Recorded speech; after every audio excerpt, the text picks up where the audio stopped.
Stand clear of the closing doors, please.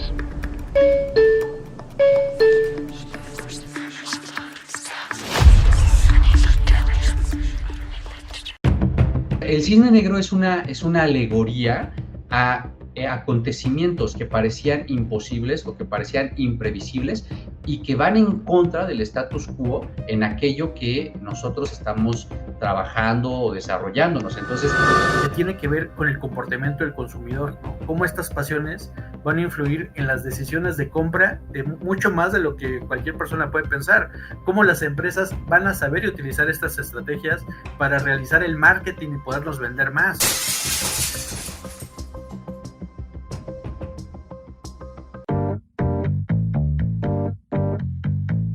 si ya nos están escuchando, así que buenas noches a todos, buenos días, buenas tardes, donde sea que estén, ya saben el saludo de siempre. Y a ver, el día de hoy vamos a platicar de una cosa que ha salido en la conversación de muchos y salió a propósito de una cosa que les va a sonar aburridísimo, que tiene que ver con teoría de las pasiones. Y la teoría de las pasiones básicamente es, bueno, pues una teoría que ha sido alimentada desde los pensadores más ancianos de la humanidad, empezando por allá con Aristóteles, que decía que las pasiones eran estas cosas que nos hacían movernos de manera intensa, dentro de las cuales categorizaba la ira, el miedo, la envidia, en fin. Y después también él hablaba de facultades, ¿no? Que eran facultades.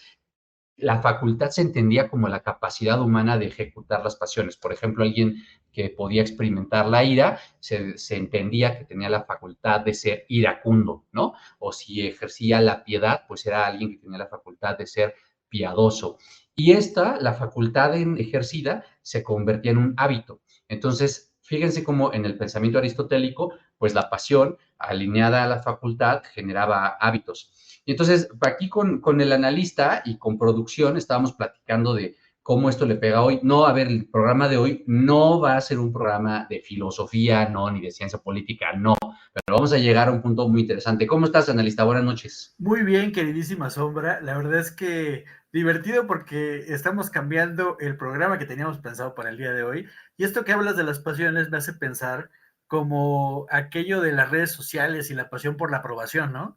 Donde la búsqueda de los likes o seguidores en las redes sociales, pues alimenta la pasión por la aprobación, por el reconocimiento, y lo que nos lleva a comportamientos compulsivos y a una dependencia de la validación externa. Entonces, al final pues creo que el tema va a estar bastante divertido. A ver qué opina nuestra audiencia. Bueno, está muy divertido. Y aquí le vamos a dar espacio el día de hoy a nuestro querido Eric para que se sume al, al programa, porque este muchacho siempre hace unas preguntas bien interesantes. Entonces, en cualquier momento que Eric quiera preguntar, vamos a levantar la mano y le vamos a contestar a Eric. Pero bueno, hablando de justo de las pasiones, esta concepción de las pasiones, los radioescuchas que nos estén sintonizando justo ahora a través de cualquiera de las múltiples plataformas en las que nos encontramos, la conceptualización de pasión ha ido cambiando a lo largo del tiempo. Por ejemplo, René Descartes explicaba que había 6 pasiones que se combinaban entre ellas y que daban origen a nuevas pasiones más complejas. Por ejemplo, el asombro, el amor, el odio, el deseo, la alegría, la tristeza. Todas estas eran pasiones que motivaban la acción humana, ¿no?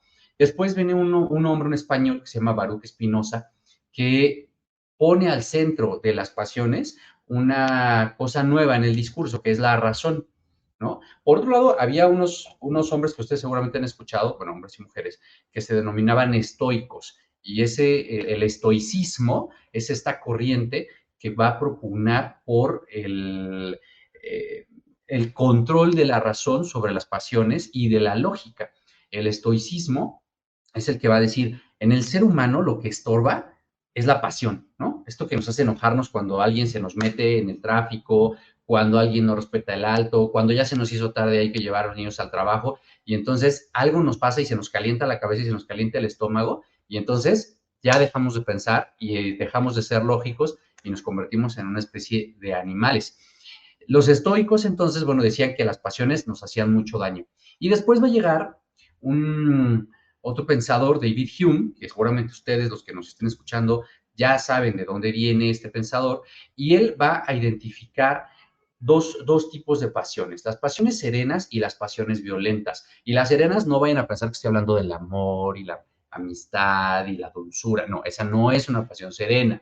Es una pasión serena, son aquellas despertadas como sentimientos estéticos y morales. Por ejemplo, la capacidad de la apreciación de la belleza, así tipo cuando ustedes van al Museo de Chapultepec, al Palacio de Minería o van a algún otro museo y se quedan embelesados viendo una obra y entonces sienten que el alma se les llena. Bueno, esa es una pasión serena para David Hume, pero también hay pasiones violentas y no, las pasiones violentas no solo son el odio y el coraje, y no, las pasiones violentas también son aquellas como el amor, como la alegría, como el orgullo. ¿Por qué se denomina pasión violenta desde David Hume?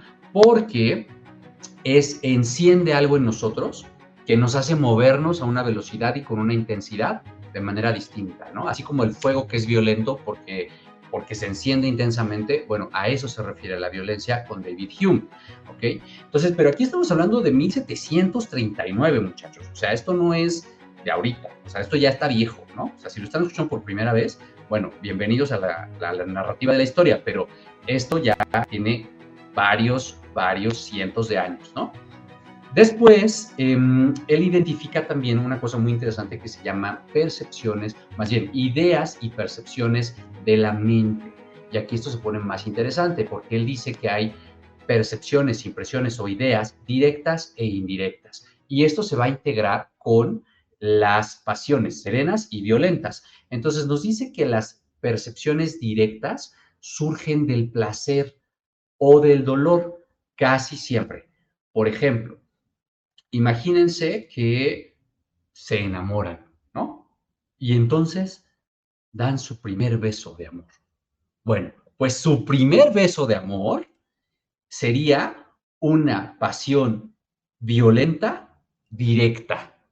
¿Por qué? Porque hay un placer intenso, violento, que está despertando en ustedes una emoción. Y entonces acá David Hume diría que estas pasiones sí pueden ser buenas y pueden ser malas, pero sobre todo son importantes porque son el motor del alma, el motor de nuestro ser humano. O sea, él no va a decir que, a diferencia de los estoicos, que debemos de quitar la, pues, la pasión del ser, porque no es posible quitarla. Va a decir que tenemos que controlar esta pasión y que reconocer de dónde viene, lo cual nos lleva a un siguiente pensador que no es un pensador político y que además tiene casi 300 años de diferencia de existencia entre David Hume y él. Y él se llama Sigmund Freud. Y Sigmund Freud es, a ver, ¿alguien de la audiencia sabe quién es Sigmund Freud? Por favor, que nos lo digan. Aquí, por ejemplo, se encuentra el analista y nos puede decir quién es Sigmund Freud. Sigmund Freud nació en 1856 y muere en 1939 y es conocido como un médico neurólogo o el padre de la psicología moderna, considerado como una de las personas más influyentes del siglo XX. Pionero en el psicoanálisis, desarrolla el psicoanálisis como un método terapéutico que busca comprender y tratar los trastornos mentales explorando el inconsciente. Así que algunos dirán, ¿de verdad esto nos pega en la mente? Sigmund Freud, mi paisano, austriaco, así como yo. Así, Clarito. austriaco, el hombre. Bueno, entonces Sigmund Freud decía que hay un conflicto en las mentes de todos, que es lo que él denomina conflicto neurótico, y que este conflicto neurótico deriva de deseos y exigencias infantiles insatisfechas. O sea, se refiere a que cuando éramos niños, pues había un chorro de deseos y de exigencias que tuvimos que no fueron satisfechos como nuestro ser niño hubiera querido. Pero esto, ¿cómo se relaciona con la teoría de las pasiones y con nuestras pasiones en la vida cotidiana? Bueno, pues les voy a contar. Primero, hay que regresar al origen, al origen de la palabra pasión. La palabra pasión viene del latín, su origen etimológico es pasio, que pasio se escribe P-A-S-S-I-O, pasio, con doble S, que quiere decir sufrimiento. esto a su vez, el sufrimiento, la palabra también viene del verbo pati o patior, que significa sufrir, padecer y tolerar. Es decir, de ahí viene también la palabra paciente, paciencia, pasivo. Ajá. O sea, observen cómo de importante es la construcción etimológica del lenguaje, porque cuando observamos el origen etimológico de las palabras, descubrimos los símbolos a los que se está alineando un concepto y lo que está describiendo como concepto. Por eso es tan importante ampliar el lenguaje. Entre más amplio es el lenguaje de una persona, más compleja es su red neuronal y mayor capacidad tiene para apropiarse de la realidad. Acuérdense que lo que no se nombra no existe. Justo, o sea, en la realidad es que es como están fomentando ahora las redes, la inteligencia artificial, ¿no? Ir ampliando sus redes neuronales. Como bien dices, entre más conocimiento tengamos o más conocimiento adquiramos de las cosas o de lo que sucede en este planeta, más vamos a poder hablar. Por ejemplo, el tema de la teoría de las pasiones no solamente se relaciona con un tema psicológico, sino también se relaciona con otras disciplinas. Por ejemplo, en la economía o en el ámbito económico podríamos decir que tiene que ver con el comportamiento del consumidor, ¿no? Cómo estas pasiones van a influir en las decisiones de compra de mucho más de lo que cualquier persona puede pensar. Cómo las empresas van a saber y utilizar estas estrategias para realizar el marketing y podernos vender más. Ponnos un ejemplo, analista, ponnos un Pues ejemplo. la publicidad de los automóviles de lujo, ¿no? No solo destaca las especificaciones técnicas, sino que también va a evocar sentimientos de poder, éxito y libertad. Entonces, eso nos mueve la pasión de yo quiero ser más ¡pip! Nos lo puso Eric, para que justamente queramos ese auto que estamos pensando. En el tema de las inversiones y en los mercados financieros, el miedo y la avaricia son dos pasiones poderosas que nos van a hacer el querer comprar o el querer vender en su momento. Así que esta teoría, la verdad es que es algo que nos apasiona, por eso estamos aquí platicando de ella. ¿A poco no, Sombra? Es correcto. Y ahora quiero llevar el pensamiento, digo, en estos 11 minutos que llevamos de plática, hemos pasado por muchos pensadores de manera así somerísima, por encima, por encima, por encima, porque el propósito de este podcast no es explicar el pensamiento político clásico, pero sí es explicar o hacerles un recordatorio, pues, de que existe mucha investigación en torno a el comportamiento humano marcado por la presencia de las pasiones y la consecuencia de las pasiones en nuestras vidas. Entonces, uno de los pensadores más recientes, que algunos me van a decir que no es un pensador político y van a tener razón porque es un ensayista, se llama Nassim Taleb. Nassim Taleb se escribe Nassim, Taleb, T-A-L-E-B de la vía. Nassim Taleb es un pensador que se hizo muy popular en 2007 con un libro que seguramente ustedes conocen, que se llama El Cisne Negro. ¿Ustedes lo han leído, lo han escuchado? De hecho, ya hemos hablado de él. Taleb, hay que recordar que destaca cómo nuestras emociones, especialmente el miedo y la codicia, pueden distorsionar nuestra percepción al riesgo. Esto lo que hace relevante realmente en los mercados financieros, donde las decisiones impulsivas nos pueden tener consecuencias graves. Así que es un escritor que, como economista, se lo recomiendo porque justamente no nada más en esto que hablaba la sombra, no nada más es de hablar, de conocer sobre su tema, tienes que ampliar tu conocimiento a varias disciplinas porque es lo que te va a permitir el abarcar y el poder tomar decisiones más certeras o que al final te vas seguido por tu pasión a creer que es la más certera también. Y fíjate que Nassim Taleb habla mucho sobre el error de las impresiones o el sesgo en el conocimiento. Este libanés, en el libro justamente El Cisne Negro, nos explica qué es un cisne negro en la construcción de conocimiento. Si no hubieran escuchado el concepto cisne negro, en sus mentes no habría un cisne negro. Más bien, si solamente hubieran escuchado cisne, muy posiblemente en sus mentes habría una idea de un ave parecida a un pato con un cuello más largo, de color blanco. ¿Por qué? Porque es lo más popular, porque es lo más aceptado, es lo más reconocido, es lo que está aceptado como una verdad. Entonces, la mayoría de personas antes de conocer un cisne negro han visto muchos cisnes blancos porque son mucho más frecuentes. Es, digamos, que la normalidad. Y en algún punto, una persona que en su vida hubiese visto un cisne negro habría dicho que los cisnes son blancos. Y en el momento en el que se le hubiera aparecido enfrente un cisne negro, un solo cisne negro, hubiera sido tan fuerte la impresión y la presencia de ese cisne negro que hubiese roto con todo el paradigma previo de que los cisnes son blancos. Sobre todo si ese cisne negro es Natalie Portman, ¿a poco no? Sobre todo si es Natalie Portman, sobre todo, ¿no? Pero bueno, o sea, el cisne negro es una alegoría a acontecimientos que parecían imposibles o que parecían imprevisibles y que van en contra del status quo en aquello que nosotros estamos trabajando o desarrollándonos. Entonces, imagínense, a ver, imagínense eh,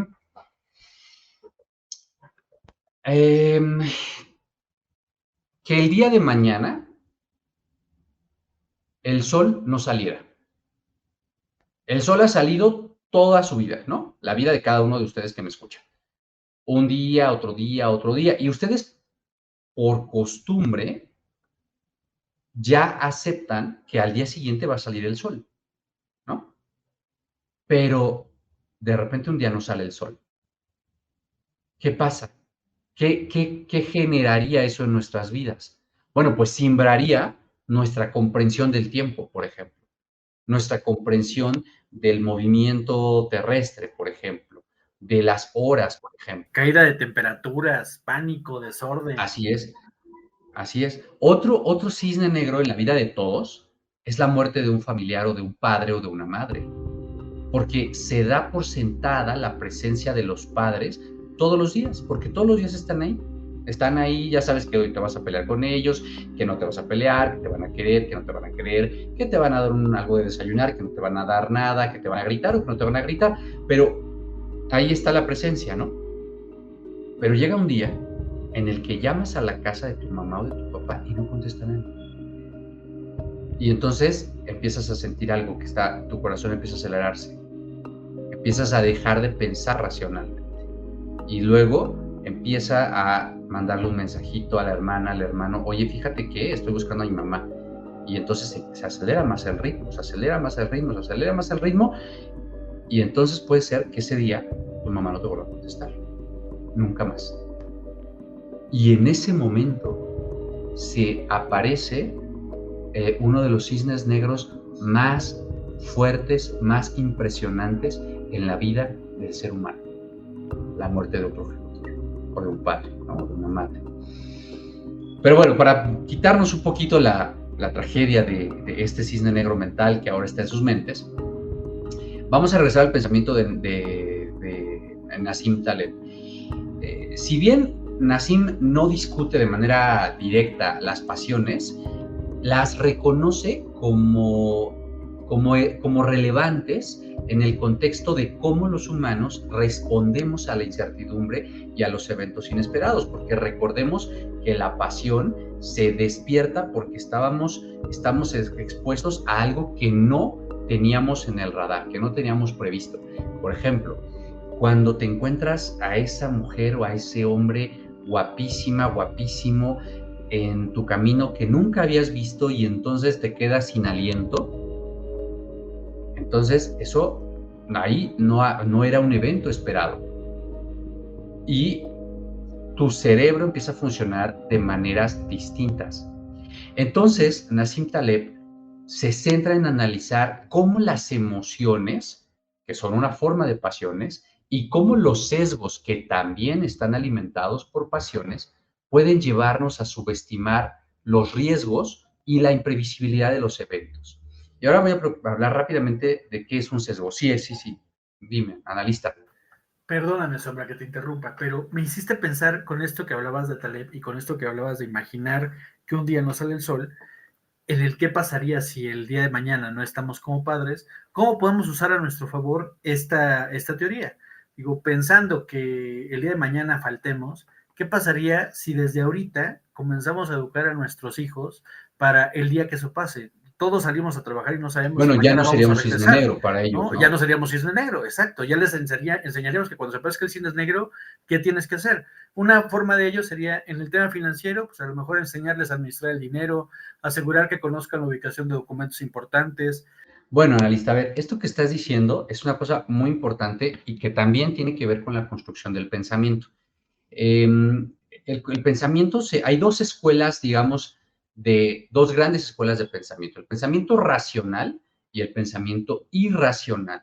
Entonces, cuando a nuestros hijos, aquí está la primera pregunta de Eric. Fíjense que a raíz de esto que comentan la sombra y el analista, a mí me surge la pregunta de, entonces, si un cisne negro puede ser cualquier acontecimiento que no estaba en el radar, ¿hay forma de prepararnos en general para los cisnes negros o esto se tiene que ir jugando a través de un cambio de estrategia conforme se vaya presentando? Y dado que este programa es para los jóvenes, ¿cómo podemos hacer la mayoría sin tanta experiencia, a lo mejor en ese ámbito, para responder de manera factible ante estos cisnes negros?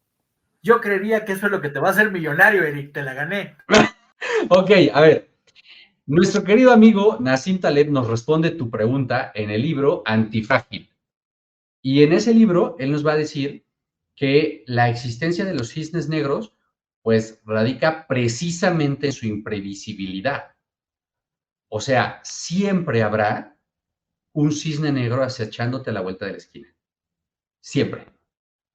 No importa qué edad tengas, no importa en qué industria estés, no importa nada. Por ejemplo, a ver, el día de hoy eh, ocurrieron acontecimientos muy importantes en México, que esto queda en registro para la historia. Por favor, revise usted lo que ocurrió el 27 de febrero del 2025 en los principales periódicos del país y medios de comunicación, en la relación México-Estados Unidos y los procesos de extradición de Estados Unidos. Eso, para alguien, fue un cisne negro. Entonces, así como esas cosas ocurren ahora, pues ocurren todo el tiempo en las vidas de todos. Entonces, es correcto, para responder rápidamente tu pregunta, Eric. Sí, sí hay algo que tú puedes hacer siempre, pero la respuesta no es tratar de evitar al cisne negro. No, jamás. La respuesta es ser antifrágil. Es decir, ser capaz de crecer en la adversidad, de prosperar en la dificultad, de ser resiliente al cambio adverso. Por ejemplo, a ver, vamos a poner dos ejemplos acá muy, muy simples, que además le estoy robando, le estoy copiando, le estoy usando de nuestro querido Nassim Taleb. Nassim pone en su libro Antifrágil un ejemplo de dos personas. Un empleado de gobierno que tiene una paga segura cada quincena, que va a su oficina muy bonito, con su trajecito y con su portafolio, y entonces llega y trabaja sus 8 o 9 horas, muy contento, escribiendo lo que tiene que escribir, se va a su casa, le pagan su quincena, y así ha pasado los últimos 20 años de su vida. Para él lo normal es ir todos los días, hacer lo mismo, levantarse a una hora, estar trabajando de una hora a otra hora, recibir su pago quincenal y esperar su jubilación, ¿verdad? Eso es lo normal. Y eso es lo que, pues, todos los días sus cisnes blancos son eso. Así es. Y por otro lado, tenemos a su primo, que no estudió tanto y que le dieron sus papás le heredaron un taxi y unas placas, y entonces agarró el taxi y se fue a ruletear todos los días. Todos los días sale tempranito y entonces va y empieza a trabajar a las 6 de la mañana, le da hambre y se para a las 8 a comerse una torta de tamal en algún lugar, y después le sigue y se para a las 12 y va a hacer pipí en alguna gasolinería de la ciudad, y le sigue. ¿Sabe cuánto va a ganar el compañero que trabaja en el taxi al mes? No, ¿verdad? No sabe, porque cada día es diferente. Puede ganar 5 hoy, 10 más tarde, 20 mañana, nada al día siguiente, 400 al siguiente día.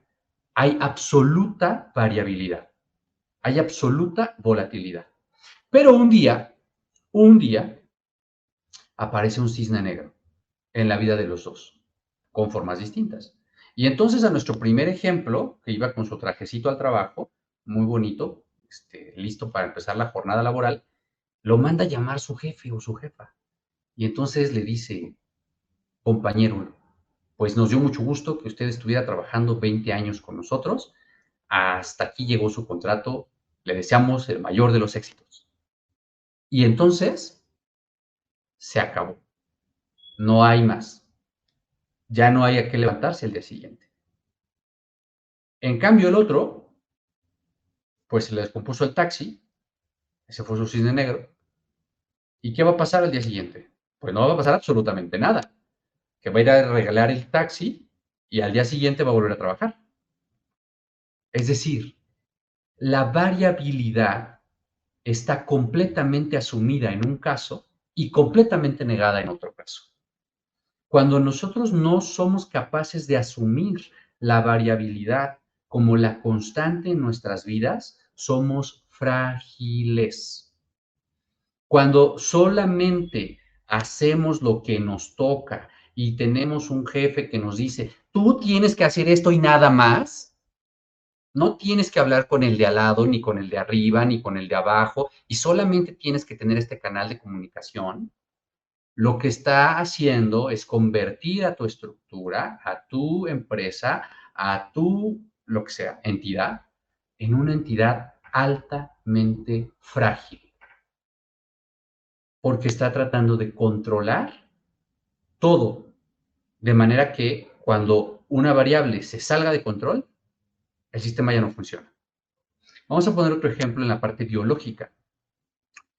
Si ustedes observan el desarrollo de dos niños, un niño que esté perfectamente cuidado, con todas sus vacunas, en un ambiente absolutamente limpio, ausente de cualquier microbio, él está muy bien en esa burbuja de limpieza, de esterilidad, y está muy bien ahí. Y por otro lado tenemos el otro niño, que su mamá lo deja correr y que se lleva la tierra a la boca y que se cae y que juega en la calle y que juega en el charco y que de vez en cuando se enferma de gripe, ¿no? Y regresa y también tiene sus vacunas, pero está mucho más expuesto a los microbios externos. ¿Quién desarrollará un sistema inmunológico más fuerte? ¿El niño que está en la burbuja de esterilidad o el niño que juega en los charcos? El niño que juega en los charcos, ¿Por qué? porque está más en contacto con la realidad, por así decirlo, con lo exterior. Porque su sistema inmunológico está en constante estímulo, porque su sistema inmunológico está constantemente estresado un poquito estresado, no mucho estresado, no muy estresado, un poco estresado, y ese poco de estrés positivo es lo que le ayuda al sistema inmunológico a mantenerse atento, activo, respondiendo todo el tiempo. En tanto que en el otro caso, el sistema inmunológico no sirve para nada. Pues está en un ambiente estéril, ¿para qué quiere un sistema inmunológico? Entonces, un cisne negro necesariamente tiene que ser algo que te rompa la narrativa y el ritmo, pero negativo, o también hay cisnes negros positivos. Es que los cisnes negros pueden ser positivos si estás listo para ellos. Entonces, imagínate que nuestro amigo el burócrata, que trabajó durante 20 años, sí leyó a Nassim Taleb. Durante los últimos 3 años de su vida, no importa, de su vida como burócrata, sí lo leyó. Y entonces él estaba preparándose porque sabía que un cisne negro como este iba a aparecer. Y cuando apareció, él no sabía cuándo, ¿eh? Él no sabía cómo, solo sabía que iba a aparecer. Era una probabilidad. El cisne negro siempre va a ser una probabilidad para la cual tú puedes decidir estar o no preparado. Porque no sabes si lo vas a ocupar, es como tener un seguro, no sabes si lo vas a ocupar. Entonces él decidió pues que tal vez iba a abrir una panadería. Te digo que dicen por ahí, a este mundo venimos a morirnos. Entonces, tú sabes si desde el principio que puedes compras un seguro. Es correcto, o sea, la única certeza que vas a tener es que así como naciste te vas a morir, ¿no? Entonces, nuestro amigo el burócrata decide emprender una panadería porque en realidad lo que le gusta es cocinar, lo hace muy feliz. si decide seguir una pasión después de haber tamizado esa pasión con la razón o de haberla compensado con la razón. ¿Qué va a pasar con nuestro amigo el burócrata? Pues que en el momento en el que asumió como real la posibilidad de la pérdida del status quo, dejó de ser frágil a eso. Puede ser que le duela un poco perder el trabajo. Puede ser que le duela un poco quedarse sin el ingreso al que estaba acostumbrado, pero ya no le va a causar el mismo efecto que si no se hubiera abierto a esa posibilidad y hubiera emprendido una nueva acción. Porque ese emprendimiento de esa nueva acción lo está haciendo antifrágil, lo está haciendo robusto. Entonces, ¿contestamos con esto a tu pregunta? Claro que sí. Gracias. Muy bien, perfecto. Pues vamos a continuar rápidamente porque estamos a punto de terminar el programa, querido analista, y tú habías estado llevándonos hacia una conversación relativa a dos sistemas de pensamiento. El sistema de pensamiento racional, que básicamente va a ponderar por la razón y la lógica, cuyos principales exponentes serán los griegos como Sócrates, como Platón, como Aristóteles, como los estoicos, muchos estoicos, y después tendremos por otro lado el pensamiento irracional. ¿Qué es lo que va a sostener la irracionalidad? Pues la explicación de la realidad a partir de la mitología, de la religión. De hecho, en el pensamiento irracional se alinean los sofistas. Los sofistas, que para aquellos que no están familiarizados con esta juerga, los sofistas son una corriente, fueron una corriente de origen griego, que eran maestros en la retórica. Vamos a poner así algunos ejemplos de sofistas rápidos. Es, por ejemplo, Protágoras, ¿no? El Protágoras decía que el hombre es la medida de todas las cosas y que no hay una verdad absoluta. Entonces, pues si tú quieres que esto sea amarillo hoy, pues es amarillo. Pero si mañana quieres que esta misma cosa sea verde, pues es verde. Y entonces cuando le preguntan al presidente, el presidente pregunta, ¿qué hora es? La hora que usted quiera, señor presidente. Tengo ¿Sí? otros datos. A ver, es correcto. Eso, mero. Usted siempre tiene otros datos, ¿no? Otro sofista, pues puede ser Georgias, ¿no? Que decía, o que preguntaba, ¿las cosas realmente existen? O sea, a lo mejor este problema que yo creo que tengo, no lo tengo, no existe este problema. A lo mejor yo no tengo que pagar la renta en realidad. A lo mejor yo no tengo que pagar la deuda externa, por ejemplo, ¿no? O sea, porque pues a lo mejor no existe, como no la veo, no existe. Y otro más sería Hipias de Elis, que quería demostrar que se puede ser bueno en todo, es decir, ser experto en todas las áreas, que así como soy bueno para ir al espacio, soy bueno para cavar pozos de agua, soy bueno para hacer pan, soy bueno para ser padre, soy bueno para todo. Esto es sofismo, no es ni lógico ni racional. Entonces, yo creo que vamos a cerrar con una cosa más que quiero que sea un conocimiento que les sirva a todos, que tiene que ver con cómo las pasiones salen de nuestro cerebro, modifican nuestro sistema neuroquímico y nos hacen ser personas distintas. Y en ese sentido, hay que hablar de una cosa muy bonita que se llama sistema límbico. El sistema límbico es un sistema de órganos pequeños que se encuentran adentro del cerebro, es un conjunto de estructuras cerebrales que responden a estímulos ambientales y producen respuestas emocionales a partir de la generación o la instrucción de generación de neuroquímicos, oxitocina, adenosina, en fin, varias inas que no son objeto de este podcast, pero que alteran la química cerebral. Entonces, cuando ustedes están muy emocionados o muy enojados, su sistema límbico deja de funcionar, se apaga el neocórtex que está acá adelante y entonces no piensan con claridad. Los estupefacientes, el alcohol, bloquean la parte frontal del cerebro y entonces solamente funcionamos con las partes traseras del cerebro, donde están pues los controles de los sentidos, los controles motores, y eso genera respuestas distintas en el mismo individuo. El mismo individuo que hacía 4 horas era perfectamente capaz de argumentar con claridad, 4 horas después y 7 cervezas después o una botella de tequila después, ya no es capaz de hacerlo. Pero aquí estamos suponiendo que hay un agente externo, que es el alcohol, que modifica la neuroquímica del cerebro. Pero también hay factores internos que modifican la neuroquímica del cerebro. ¿Cómo qué? Como la ira. La ira genera altos niveles de cortisol y entonces hace que tu lóbulo frontal se bloquee y que no puedas pensar con claridad y que te quieras comer al de enfrente y que quieras pegarle al de enfrente y que no escuches lo que te dicen y que en realidad no quieras resolver el problema porque tu cerebro no está en condiciones neurológicas, químicas, de resolver el problema que le estás poniendo enfrente.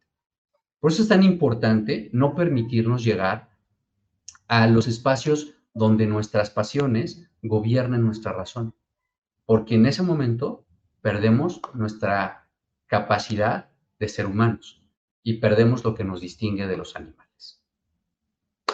Analista, ¿qué opinas tú? Eric, ¿tienes alguna pregunta? Porque estamos por terminar.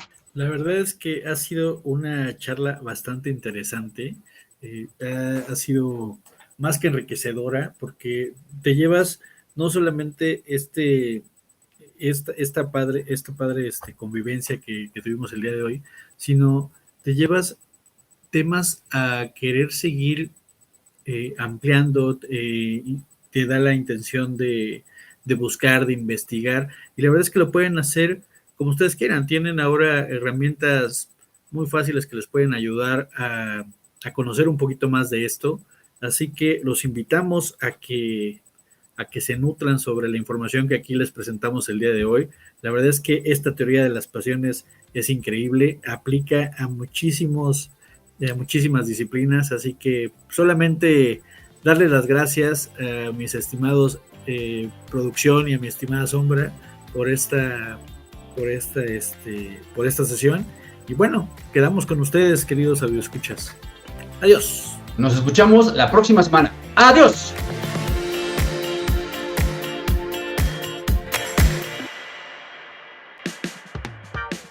Esto fue ANCOP Radio, un podcast de la Asociación Norteamericana de Comunicación y Publicidad. Síguenos para más contenido. No olvides compartirnos en tus redes sociales. Esto fue todo por hoy. Hasta la próxima.